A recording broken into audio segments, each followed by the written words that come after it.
हम परमेश्वर का धन्यवाद करते हैं कि परमेश्वर ने एक बार फिर से हमको ये अवसर दिया है कि हम परमेश्वर के ज्ञान और उसके वचन के प्रकाशन में बढ़ते जाएं। जैसा कि आपको मालूम है, हम बीते दिनों में पवित्र आत्मा के ऊपर अध्ययन कर रहे थे कि पवित्र आत्मा किस प्रकार से जगत में काम करता हुआ आया है और पवित्र आत्मा के विषय में जो भ्रांति की जो भ्रामक बातें इस जगत में, मसीह जगत में फैली हुई है। झूठे मसीहों ने जो पवित्र आत्मा का जो मजाक बना करके रखा हुआ है, ताजा मसा, अभिषेक, महा अभिषेक, ताजा मसा, और गिरा रहे हैं लोगों को, तड़फा रहे हैं।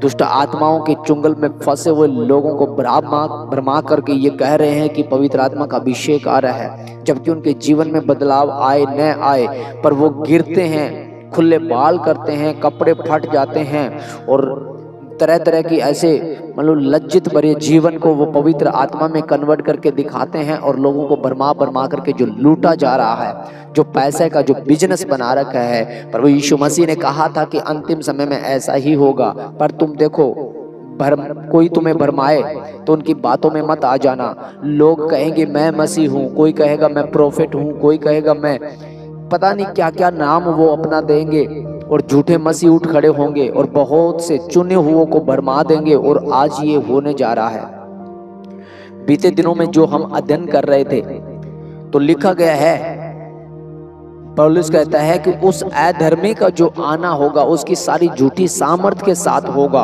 अभी मैं देख रहा हूं कि लोग 4-4, 5-5, 10-10, 20-20 मेंबर कलीसिया के उनके पास है, लेकिन जब एंट्रियां मारते हैं तो ऐसे मारते हैं जैसे कोई बड़े स्टार हैं।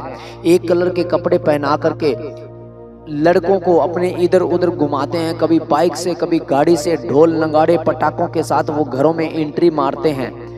ऐसे चिल्ला करके आया खुदादा नबी, आया खुदादा नबी, जिथे हो पता नहीं, ऐसे ऐसे सॉन्ग लगा करके रीलें बना रहे हैं, जबकि उनकी रियल लाइफ जो है ना वो रील वाली होती ही नहीं है। रियल लाइफ कुछ और होती है और अंत के दिनों में ऐसा ही होगा।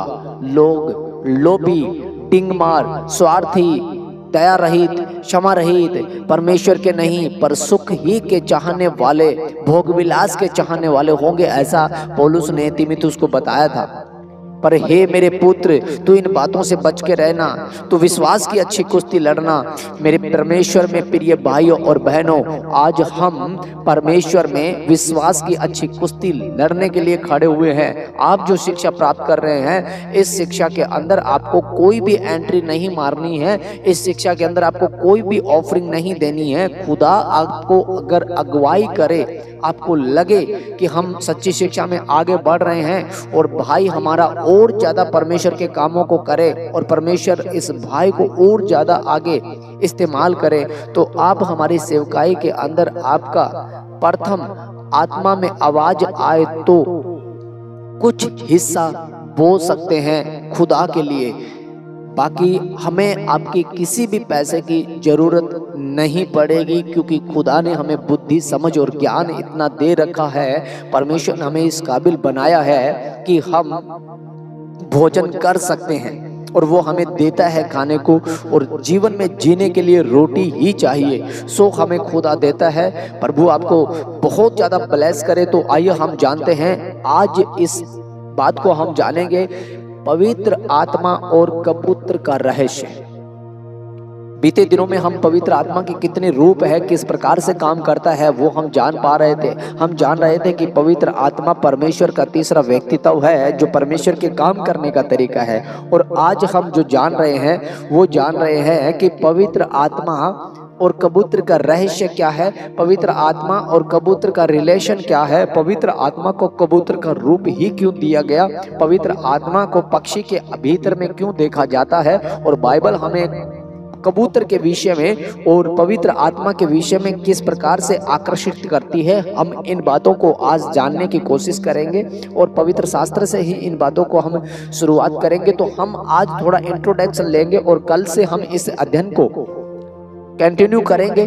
तो आज हम देखते हैं कि उत्पत्ति की किताब का जो पहला अध्याय है, पहला ही अध्याय के 2 वचन में जब हम देखते हैं, परमेश्वर का आत्मा जल के ऊपर मंडलाता था। तथा परमेश्वर का आत्मा जल के ऊपर मंडलाता था। हम इस बात के ऊपर अपना ध्यान लगा रहे हैं। तो मंडलाता जो शब्द है जो यूज किया गया है, वही मंडलाता शब्द जो यूज किया गया था व्यवस्था विवरण और उसका 32 अध्याय 11 वचन में जब हम देखेंगे, जैसे उकाब अपने घोंसले को हिला हिलाकर अपने बच्चों के ऊपर मंडलाता है, वैसे ही उसने अपने पंख फैला करके उसको अपने परों पर उठा लिया। ये जो वचन लिखा गया है, ये मूसा नबी के द्वारा गाया गया गीत है। और ये गीत उस समय गाया गया था जब इज़राइल मिस्र की गुलामी 430 साल भुगतने के बाद में, जब परमेश्वर ने उनकी दुहाई को सुना और मूसा को चुन करके उनके नेतृत्व में इज़राइल को बाहर निकाला उस गुलामी से। लाल समुद्र का दो भाग गया और जंगल का जब सफर कर रहे थे, तो जो परमेश्वर ने उनके जीवन में जो चमत्कार किए और जिस रीति के साथ उनको वहां से आजाद करके निकाला, तब मूसा परमेश्वर का गीत गाता है।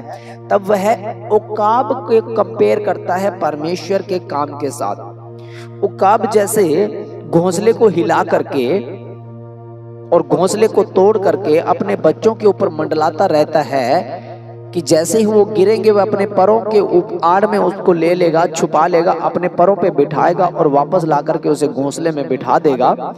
ऐसे ही परमेश्वर भी अपने लोगों को वहां से निकाल करके ऊपर मंडलाता हुआ आया है।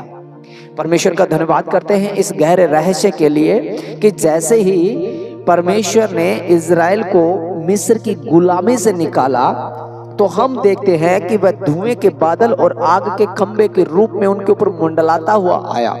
और जहां जहां भी वह ठहरा, वहां इज़राइल ने अपना पड़ाव डाला। जंगल के अंदर रात के समय में वह आग का खंबा बना और दिन के समय में धुएं का बादल बना कि उनको धूप न लगे और रात को उनको अंधकार में न चलना पड़े, और मंडलाता रहा। और चलना इज़राइल को खुद को पड़ा। वो जब जब गिरे तो परमेश्वर ने उनको चुना, संभाला, मूसा को कहा और व्यवस्था दी और जीने का ढंग दिया। समुद्र आया तो वो गिरने वाले ही थे कि परमेश्वर ने समुद्र के दो भाग किए और आगे निकले। खारा पानी आया, वो गिरने ही वाले थे कि परमेश्वर ने पानी को मीठा किया। भोजन नहीं मिला, वो गिरने ही वाले थे कि परमेश्वर ने मन्ना बरसाया। यरीहो आया, परमेश्वर ने यरीहो को गिराया।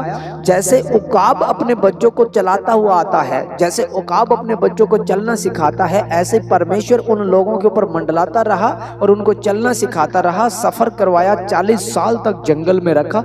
ऐसे ही जो मंडलाता जो शब्द आया है, वो शब्द उकाब के विषय में आया। और परमेश्वर का आत्मा मंडलाता है, जगत की उत्पत्ति से ही वो मंडलाता हुआ आया है। और जब हम देखते हैं वही कबूतर जो मंडलाता हुआ आया था, वो प्रभु यीशु मसीह पे आके ठहरता है। प्रथम समय में प्रभु यीशु मसीह के सेवकाई के इतिहास को जब हम देखते हैं कि प्रथम ही दिन जो उतर के आया वह कबूतर मंडलाता हुआ आया और आकाश खुल गया और कबूतर को, पवित्र आत्मा को कबूतर के नाई प्रभु यीशु मसीह पे उतरते हुए देखा गया। और ये आकाशवाणी हुई कि ये मेरा प्रिय पुत्र है, इससे मैं प्रसन्न हूं। हम देखते हैं कि जगत की उत्पत्ति के समय में परमेश्वर का आत्मा मंडलाता है। हम देखते हैं कि गुलामी की आजादी में परमेश्वर का आत्मा मंडलाता है। हम देखते हैं कि जब नए युग का शुरुआत होती है प्रभु यीशु मसीह के इतिहास में, जब एक नई आज्ञा हमें मिलती है, परमेश्वर व्यवस्था को पूरा करता है, अपने समय काल को पूरा करने के बाद में अपना व्यक्तित्व दिखाता है, स्वभाव और प्रेम को प्रकट करता है प्रभु यीशु मसीह के देह के रूप में, तब भी हम कबूतर को मंडलाता हुआ देखते हैं। और इस जगत का अंत जो हमने, इससे पहले जो जगत का अंत हमने देखा, पहले युग आदम युग का जो अंत हमने देखा, तो देखा क्या देखा, कबूतर को, जो कबूतरी थी उसको उड़ाया गया था और एक पत्ता लेकर के आता है, यानी अभिषेक लेकर के आता है, एक नई उम्मीद, एक नया जीवन लेकर के आता है, एक उम्मीद जगाता है और वो ला करके मूसा को दे देता है, जैतून का पत्ता। एक हफ्ता के बाद फिर कबूतर को उड़ाया जाता है और बाइबल ऐसा कहती है कि फिर वह लौट करके नहीं आया। ये गहरा रहस्य है। तो हम इस रहस्य में जानेंगे वो कबूतर जो उड़ा कहाँ चला गया और वो कबूतर फिर लौट करके क्यों नहीं आया। इन तमाम अध्ययन को हम आगे आने वाली बातों में करेंगे। इन बातों को आप स्टडी कीजिए, इस वचन को स्टडी कीजिए और परमेश्वर के ज्ञान में बढ़ते जाए। प्रभु आपको संभाले। और मैं विश्वास करता हूं कि बीते दिनों की स्टडी जो आपने की है, जो बाइबल के विषय में अपने ज्ञान को प्राप्त किया है, अपने बुराइयों से, बुरी युक्तियों से, बुरे विचारों से, बुरे गंदे लोगों से सुरक्षा पाई है और परमेश्वर ने आपको सुरक्षा दी है। और आपने ये एहसास किया है कि पवित्र आत्मा आपके साथ है।